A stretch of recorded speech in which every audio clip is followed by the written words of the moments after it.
Olá, pessoal, tudo bem com vocês? Eu sou a professora Ana Isabel.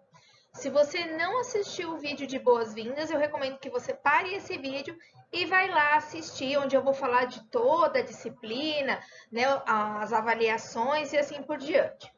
A partir de agora, e essa sequência de vídeos, eu intitulei Introdução à Biologia. Né? A biologia é uma ciência, como nós vamos ver nessas videoaulas. E ela está junto com a física, deixa eu escrever aqui, e com a química,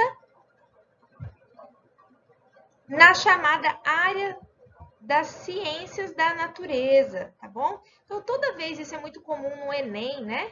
Toda vez que vocês ouvirem falar ciências da natureza, é essas três ciências, a biologia, a física e a química. E eu, a professora Ana, então, vou ensinar para vocês, nesses 3 anos de ensino médio, a biologia. Então, onde vocês viam biologia? Vocês viam no ensino fundamental, numa disciplina que chamava ciências, né? E é muito comum os alunos, quando chegam, né, se a gente estivesse no presencial, uns vão falar assim, eu tive bastante ciências, o outro fala assim, eu não tive ciências, ou eu não gostava do professor. O que eu quero que vocês tenham consciência a partir de hoje é que eu vou ensinar biologia para vocês como se vocês nunca tivessem visto essa disciplina, que realmente não viram, viram ciências de uma forma genérica. Agora a gente vai estudar a biologia de forma específica. O que os alunos costumam reclamar? Que é muito conteúdo. E realmente é muito conteúdo.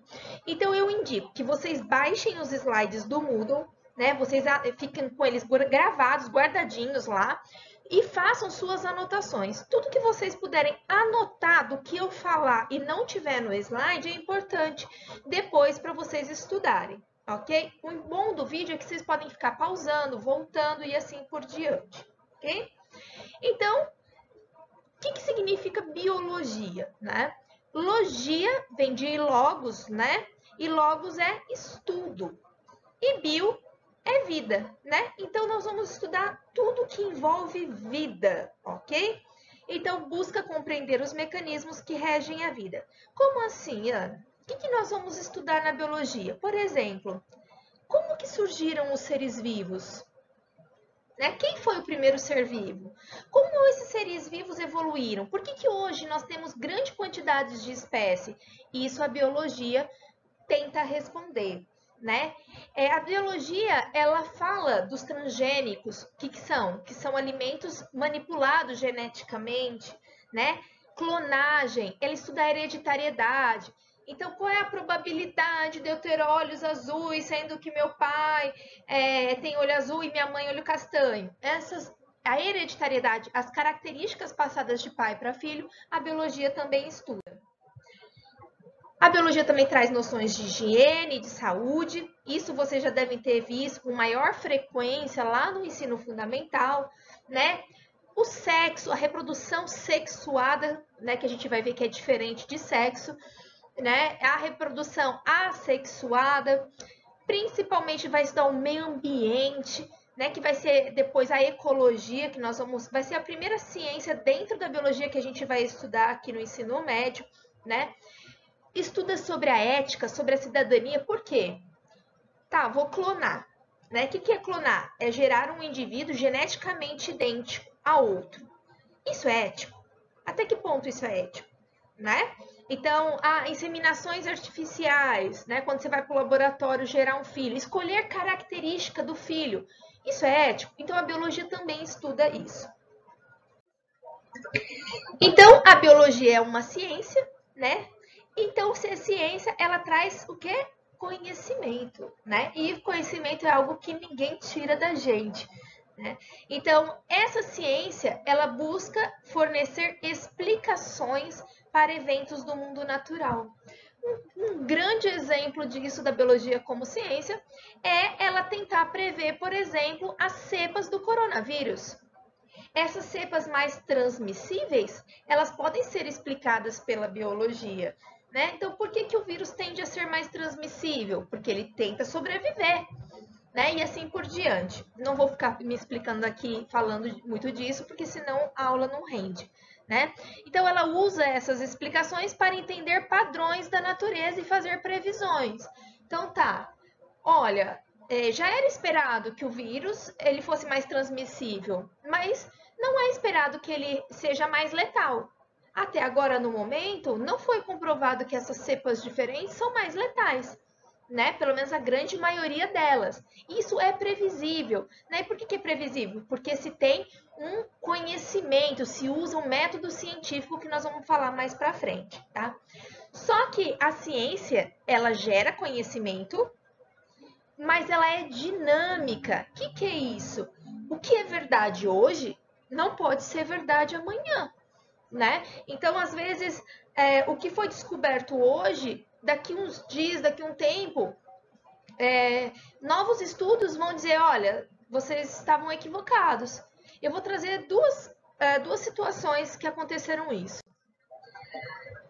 Nós sempre ouvimos falar de que, e isso é real, que a mulher ela tem um prazo de validade para ter filho, porque os óvulos da mulher vão envelhecendo.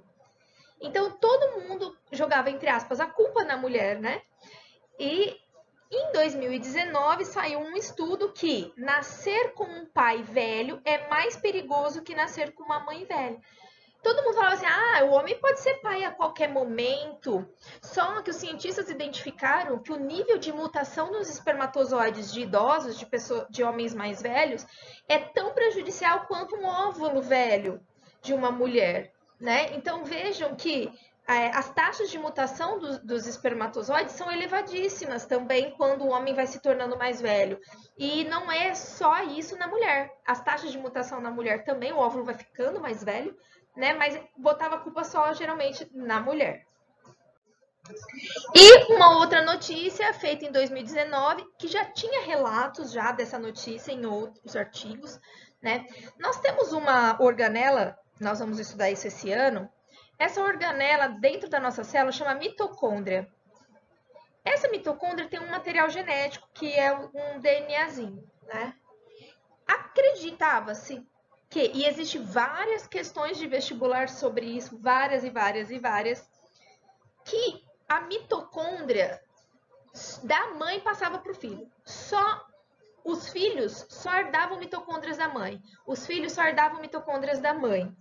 E aí, então, descobriu-se em 2019, mais veementemente, que o DNA da mitocôndria pode ser herdado do pai. Olha que interessante. Então, vejam, o que era uma verdade absoluta no passado, hoje já não é mais, porque foi provado que, apesar de pouco frequente, a mitocôndria pode ser dada do pai. E nós vamos agora, para a gente começar a entender a biologia, a gente tem que começar a entender as dimensões dos estudos da biologia, tá? Isso a gente chama de níveis de organização biológica, ok? Então, nós vamos do menor nível para o maior nível. Então, anotem aí. Nós vamos começar com o átomo, tá? O que é o átomo? O átomo, a gente vai encarar como se fossem pequenas bolinhas, que vocês estão vendo aqui, tá? Essas pequenas bolinhas é o que forma a matéria. O que é matéria? Matéria é tudo que ocupa lugar no espaço. Então, você ocupa lugar no espaço? Ocupa lugar no espaço. Então, se você ocupa lugar no espaço, você é feito de átomos. A mesa ocupa lugar no espaço? Ocupa. O ar ocupa lugar no espaço? Ocupa, porque quando você enche uma bexiga, você está enchendo de ar aquele lugar, né? Aquela bexiga. Então, tudo que ocupa lugar no espaço é feito de átomo, ok? Ou seja, tudo que você vê e até o que você não vê é feito de átomo. Esses átomos, na biologia, e que os professores de química não nos ouçam, a gente vai encarar como se fossem bolinhas. É claro que o átomo não é bolinha, tá?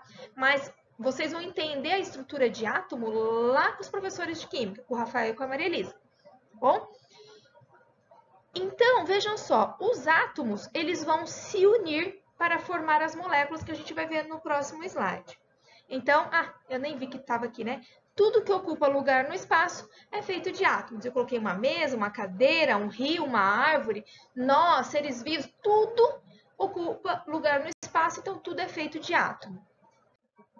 E aí, como eu falei para vocês, esses átomos, eles vão se unir, essas bolinhas, elas vão se unir e formar as moléculas. Então, átomos se unem para formar moléculas. Vão fazendo essas flechinhas, tá bom?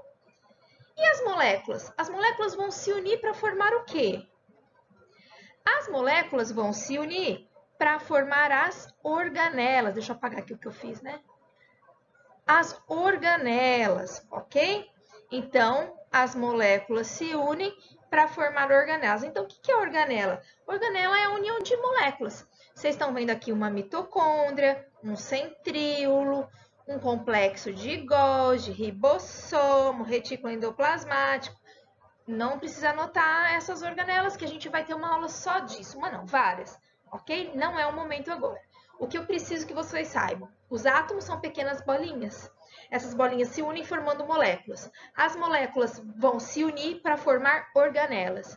E depois das organelas, o que a gente tem? A gente tem as células. Então, uma célula, vocês estão vendo isso aqui? A célula, ela é a união de organelas. Vejam só, a mitocôndria, o centríolo, retículo endoplasmático, o núcleo, o complexo de Golgi. Então, quando eu tenho essa união de organelas, de uma forma bem simples, eu tenho célula. Agora, presta atenção. Tem célula que não possui organela. Então, ó, átomos se unem para formar moléculas. E essas moléculas já vão se unir para formar células. Não passa aqui pelas organelas. Então, nem toda célula tem organela, ok? Existem células muito simples, como as da bactéria. Essa figurinha que vocês estão vendo aqui é uma bactéria. Essa célula chama célula procariota, que a gente vai estudar isso, também não precisa anotar. O que eu quero que vocês saibam é que tem os níveis de organização e nem sempre pelos níveis de organização nós vamos passar pelas organelas, porque tem célula que não tem organela, ok? Então, vamos revisar até agora? Então, nós temos os átomos, eles vão se unir para formar as moléculas. As moléculas se unem para formar as organelas. E as organelas se unem para formar a célula. Lembrando que de molécula eu posso passar diretamente para a célula. E as células? As células vão se unir, a união de células formam os tecidos. Isso, então vejam, eu tenho várias células unidas, essa aqui é a célula da nossa pele, tá? E essas células vão se unir formando os tecidos, ok? E a união de tecidos? A união de tecidos, agora são os órgãos, tá? Que órgãos? Aqui vocês estão vendo o estômago, o intestino, o esôfago. Então, os tecidos vão se unir, vários tipos de tecido, e formar os órgãos. Olha só o nosso estômago. O nosso estômago tem o tecido muscular não estriado, tem o tecido conjuntivo frouxo, tem tecido nervoso, tem tecido sanguíneo e tem tecido epitelial. Vejam que o órgão estômago, ele é feito de vários tipos de tecidos. E esses tecidos são feitos de células, ok?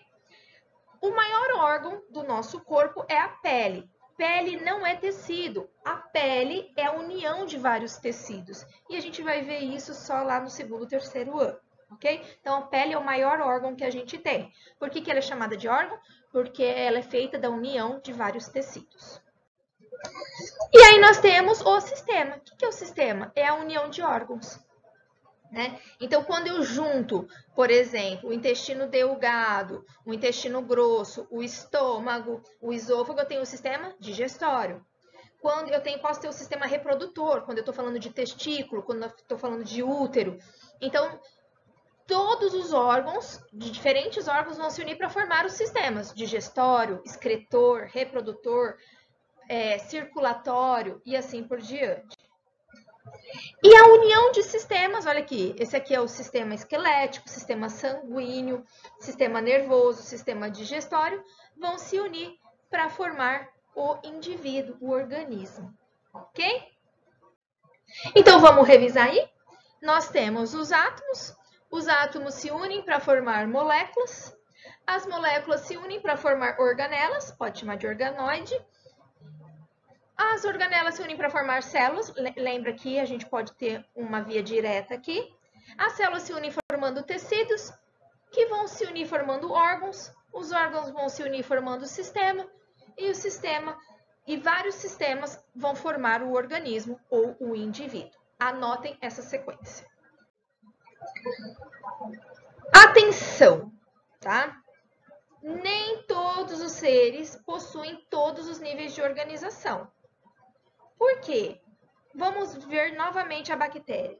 A bactéria, ela é um ser vivo de uma célula só. Ela é formada de uma única célula. Se ela é formada de uma única célula, ela não vai ter tecido, porque tecido são várias células. Não vai ter órgão e não vai ter sistema. Então, nem todo ser vivo tem todos os níveis de organização. Nem todo ser vivo tem órgão. Nem todo ser vivo tem tecido, ok? Mas é essa sequência. Lembrando que as bactérias não têm as organelas, ok? Ela é a união de átomos formando moléculas que vão formar célula. Espero que vocês tenham gostado dessa primeira videoaula. E aqui fica mais uma para vocês, mais um slide para vocês memorizarem esses níveis de organização. Um beijo e até a próxima videoaula.